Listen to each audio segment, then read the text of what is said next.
The judge has cooked me. The judge has cooked me. The judge has cooked me. The judge has cooked me. What are you talking about? The judge has cooked me. If I may, you keep losing. You keep losing. I keep losing because the judges don't know how to tell you you lost to me. I keep losing because you don't show definition. You hate on other niggas. I keep losing because the judges don't know how to tell you lost to I'm me. the standard, nigga. The fuck do you mean? So Yeah, I'm changing the standard. And I'm changing the standard. And I'm changing the standard. And I'm changing the standard. No, you not. And I'm changing the standard. You not. Yes, I am. Yes, I am. Because you keep fucking losing, nigga. Well, that has nothing to do with it. You can change the standard and lose. No, you not change the standard and lose. Because you're not fucking with me, yes, bro. You can. If I may. No, yes, I am. Yo, yes, you I can't because you're not fucking with me. I beat your ass. I beat your ass. I beat your ass. I beat your ass. I beat your ass. I beat your ass. Nigga. I beat your ass. Nobody believe that shit but you. If I may. Nobody believe that shit but you. What's up, Tejan? If I may. Yes. If I may say, if I may, I would like to say this. Suave, you keep saying, I don't know what you're saying because you didn't make sense. But I'm going to tell you like this. The day that we have an attorney that is black, that will make sure we win cases for things that we go through, that's been happening. Because I've dealt with racism and there's no goddamn black person that had my back on nothing. So they don't rule a goddamn thing. So they can't don't be got racist. shit to now, do with this a lot discussion. of us can be prejudiced. I know I hate the motherfucking Raiders. I got all kind of shit against the Raiders. I'm gonna prejudge their ass all goddamn way. Okay, Tejan. Okay, Tejan. Fuck no. Hold on. Before we go,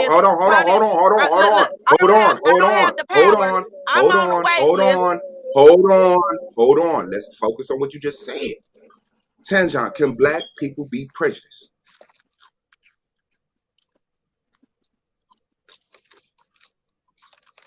Everybody can be prejudiced.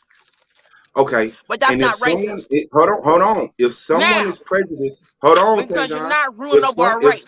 If someone is prejudiced against someone because of their race, is that racism? No, nigga. No. No. And your inability to understand the answer to that question is the reason why you. But I'm gonna tell you like this.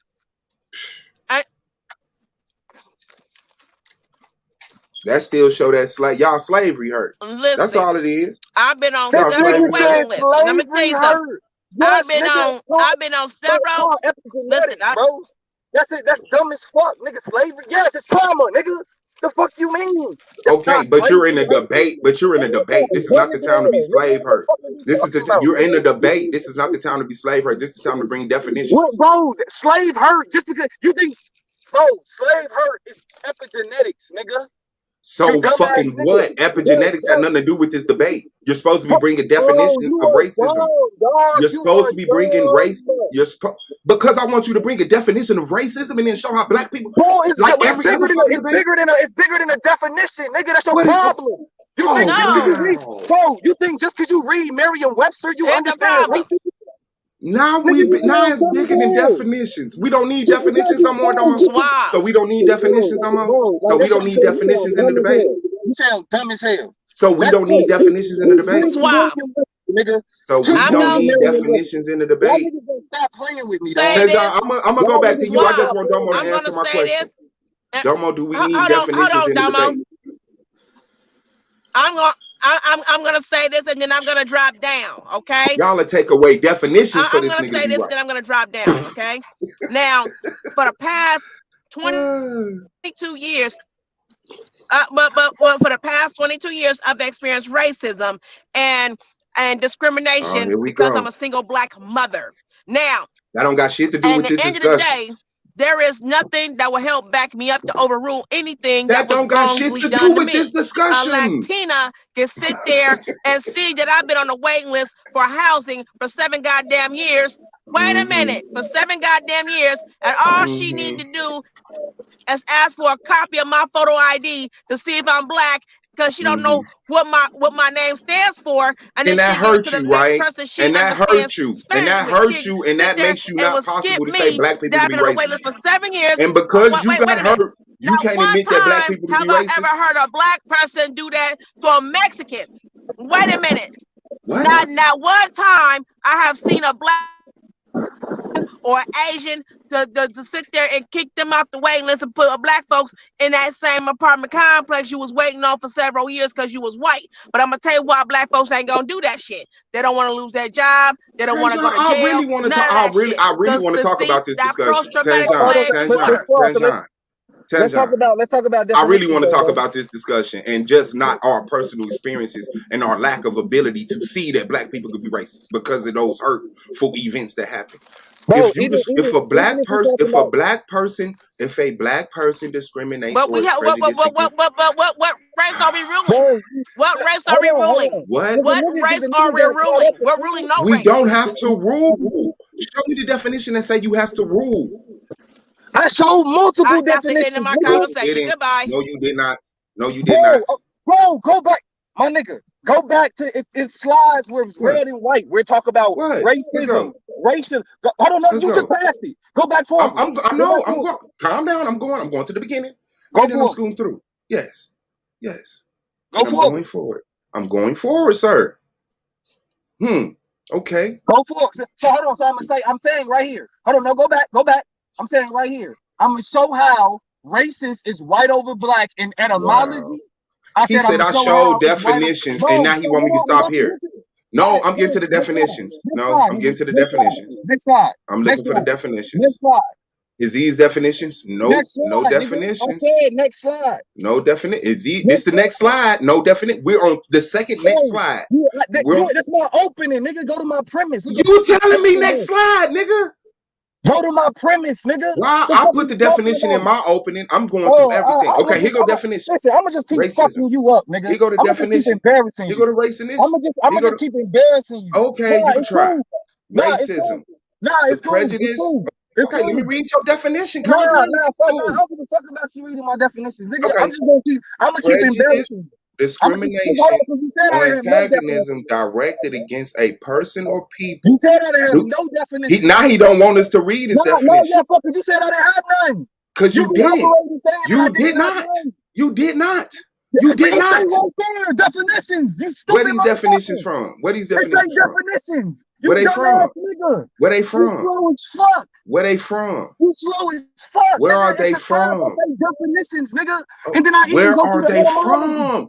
No, can you just admit you didn't source this definition? You fucking done. Nah, nigga. Can you just admit you didn't source the definition?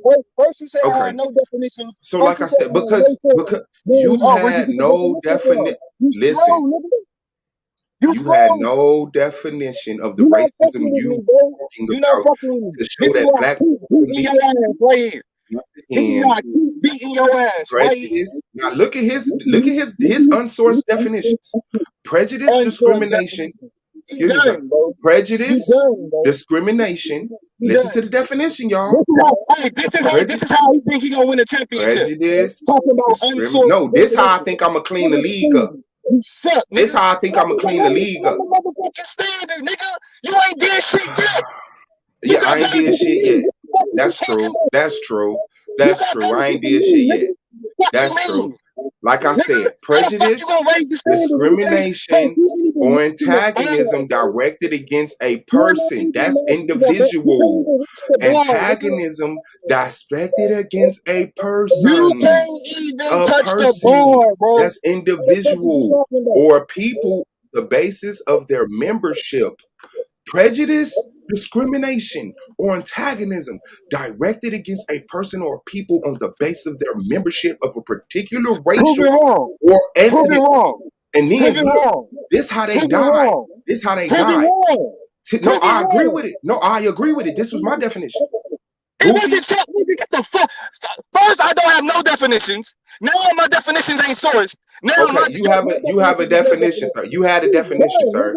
I'm sorry. I apologize. I was wrong. I'm correct. You had a definition, but it wasn't sourced, and your definition murdered you. Your definition murdered you and did not represent what you was expressing. And you could repeat you're done, but I'm actually relaying information that you want people to not hear. That's why you repeating you're done. You didn't have a definition. You had no definition that supported your argument. You had no definition that supported your argument. Even though you may not be plagiarizing. Prejudice, discrimination, and antagonism directed. Now here we go. We plagiarizing. That's how you know he heard. That's how you know he heard. Bro, I didn't even say discrimination I didn't even say that. or antagonism directed against a person or people on the basis of their membership of a particular racial or ethnic group. Listen to the last part. Typically, one that is minority or marginalized. Dead. You were up here for an hour talking about I ain't had no definitions. What are you talking about? I said way more than that. Man, hold on, and then even in the debate, bro, your rebuttal was saying I didn't have no definitions. What are you talking about? You didn't have no definitions in rebuttal. I said your definition wasn't sourced. My nigga, I got the definitions and the etymology. It's not sourced. I got definitions and etymology. It's not sourced. It's useless. I got definitions. I have etymology. It's not sourced. It's useless. Why are you acting like that's okay? You don't even have not sourcing your definitions is okay. Google, bro. Now not sourcing your definitions is okay. Listen. Name one author. Name one scholar that you used for that debate. Stokely Carmichael. What the fuck is you talking about? You used Stokely Carmichael to say what, nigga? That individual racism existed. Bro, but the debate was, can black people be racist? Yes, and individual racism is racist. Okay. In terms of understanding race. You're dead. You ain't use a single scholar, bro. What did you, nigga? You didn't use a single scholar talking about the formation of race and where it came from, nigga. What the fuck I need to talk about that for? To understand fucking race, nigga. To know who used it. I don't need to understand race. I need to understand racism. I need to understand racism. And if you're prejudiced or biased against somebody because of their race, that's racism. And if y'all not agreeing with that, you're just liars at this point. You're not misunderstanding. You have an agenda. You don't want white people to feel the hurt of racism because some scholar that's no longer with us told us some smart shit back in the day. Simple and plain, this is his definition. His definition, you're Borgen, sir. His definition says prejudice, discrimination, directed against a person to even see me, nigga. One of a particular racial or ethnic group. He died. He died on his definition. Does individual racism exist, Domo? Does individual racism exist, Domo? Remember when Domo said individual racism doesn't exist? Then why does this definition say a person? If individual racism can exist, why does this definition say discrimination against a person? Why does this say prejudice when it comes to discrimination? So that means that you gotta make that he lying to y'all, nigga. He wants you lying to yourself. He preaching to the choir. He not talking about the subject. He telling me to shut up and preach. Bro, none of these niggas complain about their wins, but as soon as the nigga lose, it's a year later. Don't be lame. Don't be lame. It's a year later. I congratulated you on this. You didn't hear nothing about this. Don't be lame. Don't be lame. You did the same shit. You did the same shit. Every time you lose to me, you say the same shit, bro. I don't say congratulations. I don't give a fuck about. I know you don't because you need to paint an agenda. Because you need to make an agenda. I know you don't. Nigga. How you saying congratulations, but the only reason I won is because niggas is scared to vote against me? Because that's what it was. Why the fuck should I take that congratulations serious? Because you won. You got more to say about people lying to themselves and being slavery hurt than congratulating me, but I'm supposed to focus on the congratulations. I've never said that stuff till this stream. No, yes, you have, bro. No, I haven't. Listen. I haven't spoke on this debate since the debate was over. Yes, you have, nigga. Anyway to go. Prejudice, discrimination against a person. Is that individual racism, Domo? No, nigga. So when you read the definition of racism, spelled racism, it says prejudice, discrimination against a person. That's not individual racism.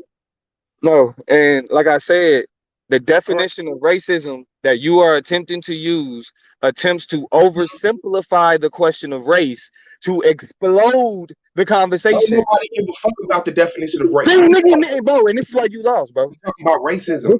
This is why you lost, right? You don't want to talk about racism. You want to talk about race. I'm talking about racism. I'm inviting your definition. I'm calling into question the validity of your definition. It's the same definition you put up here. This was my definition. Let me show y'all that's his definition. And here go my definition. Here go my definition. Poor treatment of violence against people because of their race. I'm explaining the difference. No, you're not. No, you're not. No, you're not. You're doing what you try to do every debate league. We tell people don't pay attention to the debate. Pay attention to what I'm saying. So, like I said, your unsourced definition says typically one. So let me ask you this. Sir, you're wrong. Your fucking definition don't got no source. Shut up. So when I say, so when it says, when your unsourced definition, when your unsourced definition says, and the best thing that you can do is be a fucking hater. You had a conversation or you want to insult? You want to have a conversation or you want to insult? Fuck a conversation or you want to insult? You a hater. So when your definition says, when your definition says, you are a hater. The best thing you can do, you can't analyze the conversation, bro. Fuck the Why you don't want to conversation, talk about the definition now? You a hater. Because you're being a hater. Okay, yes, I'm a hater of unsourced definitions. So it's not unsourced. When your unsourced definition says typically one that is okay, sir. When your unsourced definition says that's typically what I'm saying. You a fucking hater, bro. Okay, you a sir. fucking hater. You didn't even give a fuck, nigga. You didn't even know shit about sources until I came to the fucking league, nigga. I didn't know nothing about sources. No, nigga. Fuck you mean? What was my source? Was you in the league? Was you in the league when I debated Blue about the letters of Christians? Was you in the league? Was you in the league? Was you in the league when I debated Blue about the letters of Christians? Stop biting the hand that feeds you. Why you can't have a conversation without the rhetoric? I made you better, nigga. I made you better. I made you. The only reason niggas say Suave got better is because Suave started watching fucking That's a Damo, nigga. lie. Fuck is you talking about, nigga? Was you in the league when I debated Blue on the letters of Christians? Was you in the league when I debated Blue on the letters of Christians? You out of your fucking mind, bro. You can't answer the question. I'm out of my mind, but you can't answer.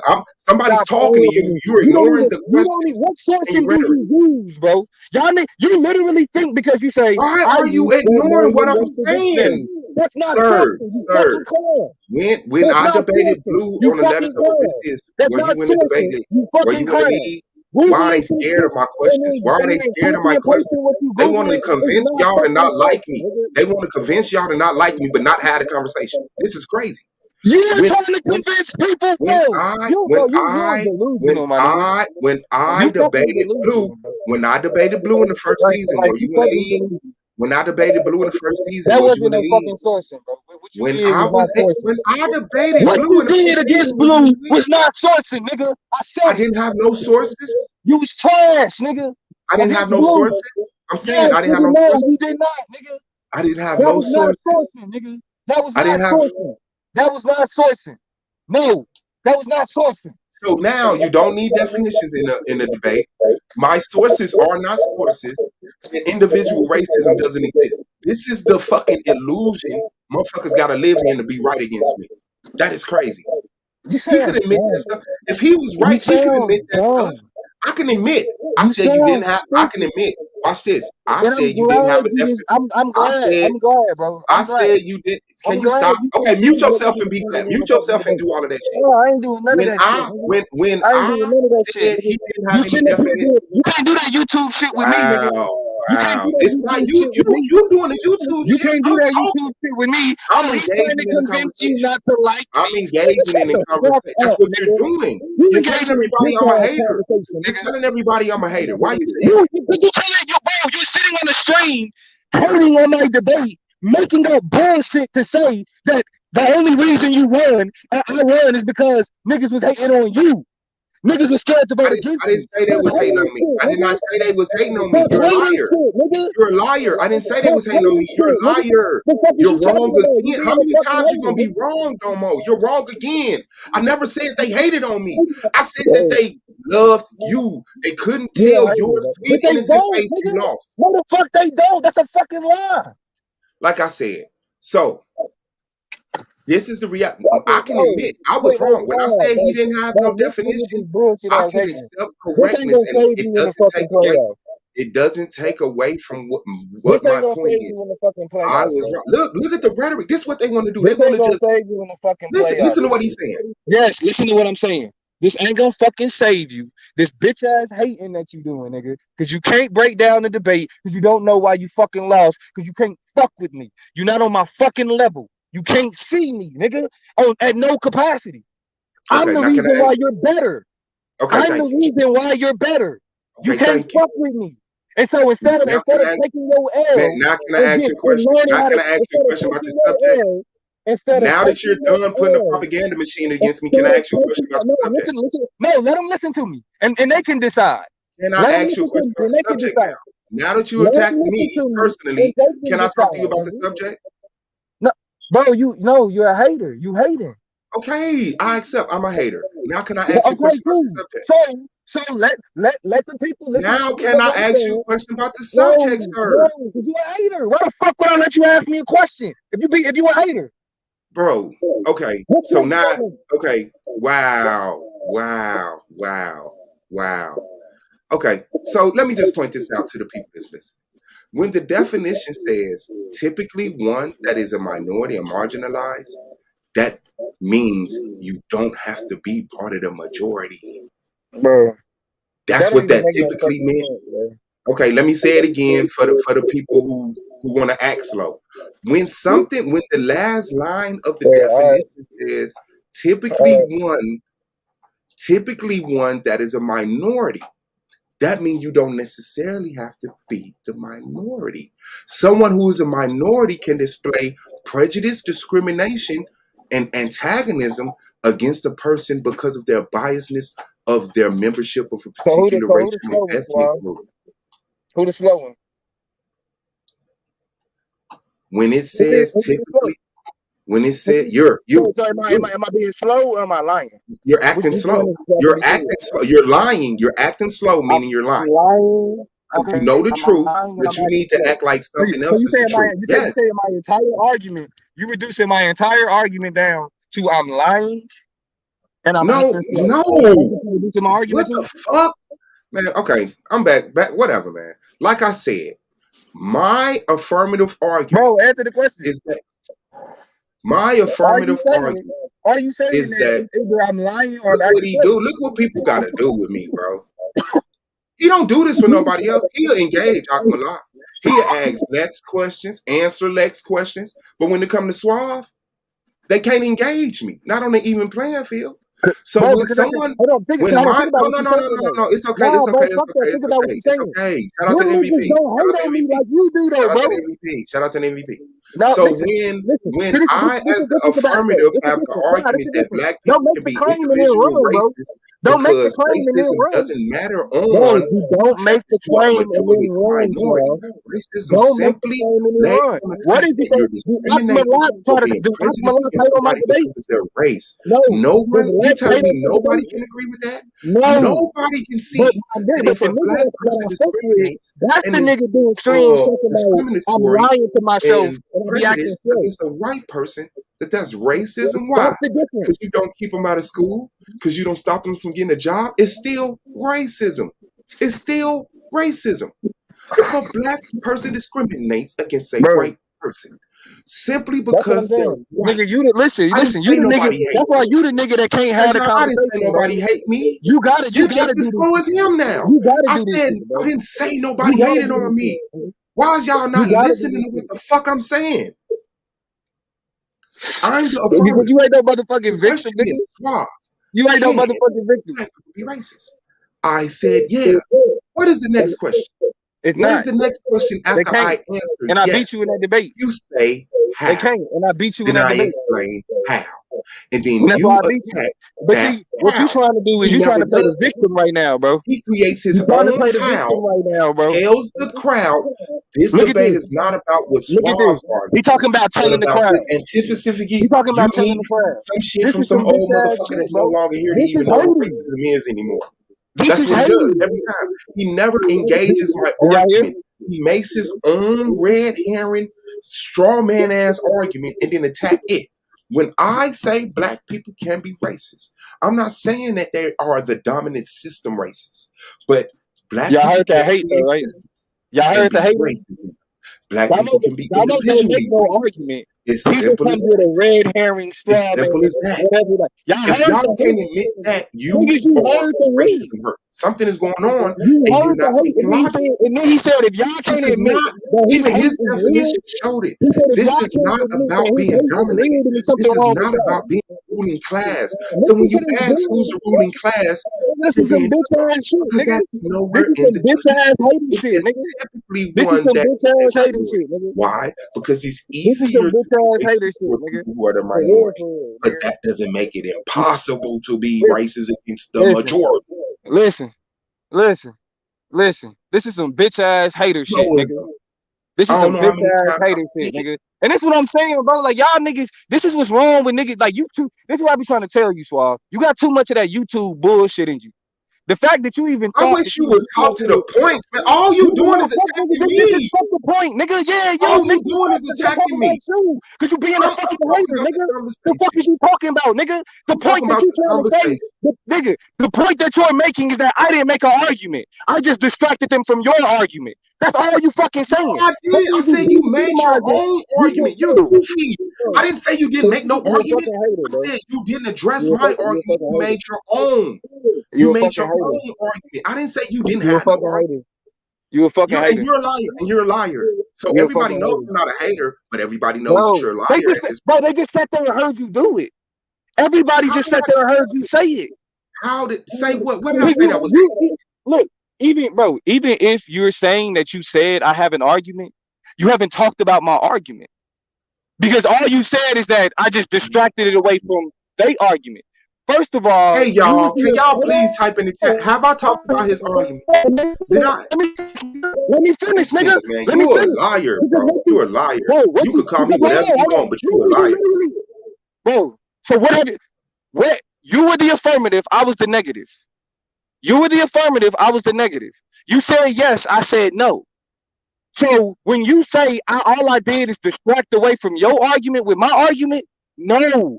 My argument was critiquing the things that you were specifically saying. Now, what Let information me did he fucking just? finish, nigga. Let me Let me finish. rewind what he just said, That's what so I'm y'all saying, can hear bro. that he didn't say That's shit. what I'm saying. Like that. This is what you can't let me finish because you can't do the I bullshit that you can. do. You're not saying shit. You're Bro, not saying shit. just shut the fuck up and let me finish not saying shit. Whoa, you need Shut to. the fuck up I'm gonna and let shut me the fuck finish up and not let you saying say shit, something. nigga. No, I'm Shut gonna the shut up fuck and let up you say and let me something. finish not saying shit, nigga. Now Because listen. if you wanna just sit here and do your YouTube shit, cool. I'll let you do the bitch ass YouTube shit. Whatever, I'll let you do bro. this bitch ass YouTube shit. Whatever, bro. While you complain and can't nobody else have a Whatever. conversation. You Listen, tell me what the listen fuck to you what he talking just about. said. You tell me, no, fuck talking to him. No, You tell me listen to what he just said. nigga. Man, Let me you a tell you, liar, trying to bro. do the bitch ass you trying to do the bitch ass YouTube shit. You're saying that you said I have an argument. You haven't talked about my argument. Because all you Did y'all said hear is that? that I just distracted it Did away y'all hear from that? Everybody knows you're not a hater, but everybody knows you're a liar at this point. they just sat there and heard you do it. Listen. Everybody just sat there and heard you say it. How did say what? What did I say that was? Look, even bro, Man, even can we if listen to you're what you saying just that you said? said I have an argument, you haven't talked about my argument. Because all you said His point was I haven't talked about his argument. Now listen. is that I just distracted it away from their argument. First of all, Hey y'all, can y'all please type in the chat? Have I talked about his argument? Did I? Let me finish, This nigga. nigga, man, Let me you a finish. liar, bro. You a liar. Bro, You could call me whatever you want, but you a liar. Bro, so what you were the affirmative, I was the negative. That has nothing to do with the point. He's supposed to be addressing, did I address his argument? He said, you the affirmative, I'm the negative. That's a fact that I already pointed out. Doesn't mean shit to your point. You were the affirmative, I was the negative. He repeats it. You said yes, I said no. He repeats it in another way. Why aren't you getting and showing me how I didn't engage your argument? But listen. So when you say all I did is distract away from your argument with my argument, no. My argument was critiquing the things that you were specifically saying. Now what? But listen to his point. You're a liar. You could call me whatever you want, but you're a liar. Bro, so what you were the affirmative, I was the negative. Duh. You were the affirmative, I was the negative. You said yes, I said no. Duh. So when you say all I did is distract away from your argument with my argument, no. My argument was critiquing the things that you were specifically saying. Now what information did he express to us? What information did he express to us? He said, I never addressed his argument. The man said, I said he didn't have an argument. He's lying. When I simply just said, you ignore our argument, make your own argument, and then attack it. My argument is the one that's supposed to be being engaged. I am the affirmative. Suave is saying Black people can be organizational and individually racist. When the title is, can Black people be racist? If Black people can be individually racist, that's a yes. If Black people can be organizational racist, that's a yes. Motherfucker said, well, we're not the dominant class. That's not in the definition. It says typically one that is a minority or marginalized. So now,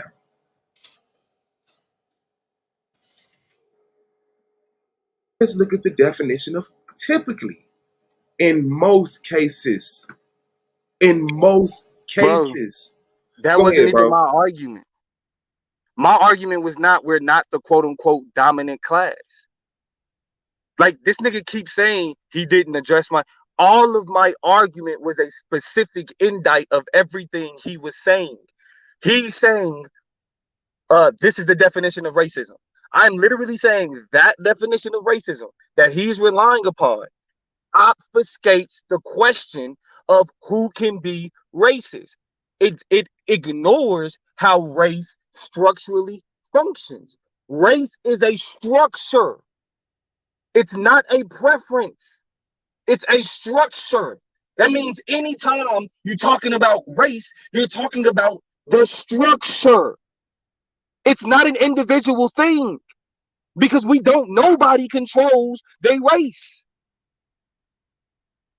So when he says this definition means anybody can operate within racism, I'm saying the definition that he's relying upon is uniquely, not only does it benefit racists, right? It ignores how racism actually functions. I'm saying he's wrong.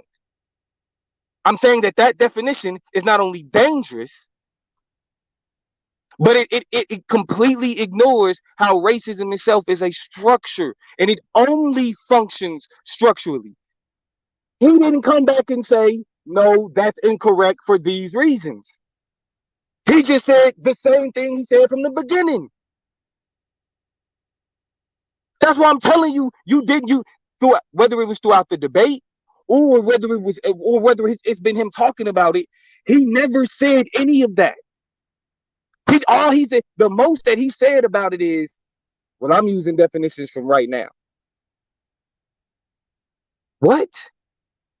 No, I'm not just arguing that the etymology was what it meant back then. I'm arguing that you can look at the etymology and see how it still functions today. He's trying to make the argument of an etymological fallacy. He's trying to. But I'm not just saying it, I'm explaining it. That's why I went through the etymology of racialization, a racialist, these other terms that turned into racism and how these things have always functioned.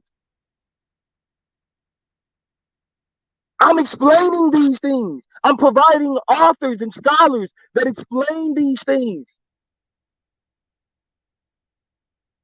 All this nigga saying is, he ignored, I'm the affirmative, so I did. I'm saying that everything that you're saying about race is incorrect for these reasons. I'm saying, yes, Black people can be bigoted. Yes, Black people can be prejudiced. But for example, and this is why the unique conversation about cultural bias was positioned in the debate. He ain't said shit about cultural bias though. The argument that I made is cultural bias means that, for example, a Black person don't like a white person, not because of their quote unquote whiteness, but what white means to Black bodies. Like, for example, if we see police, it's not that, oh, well, just because they're police, we don't fuck with them. No. What does policing mean to Black people in the United States? That is a question of survival, not a question of racism, because they function separately. Race attempts to dehumanize a people. Cultural bias is a survival mechanism. Race is a question of privilege. Okay, and now can you please? No. Can you please speak to racism 1 second, please? Can you just mention racism once in this whole diatribe?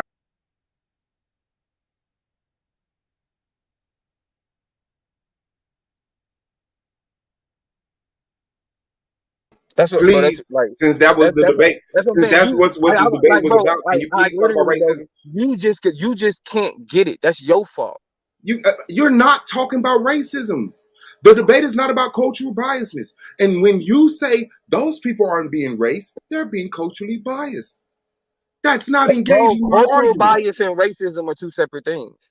I know. That's why I want you to stop talking about cultural biasness and start talking about racism a little bit. So could you I please am. breeze past racism? So what I'm saying to you is, when you say a black person respond to a white person particular way is racism, I'm saying no, they're responding out of cultural bias.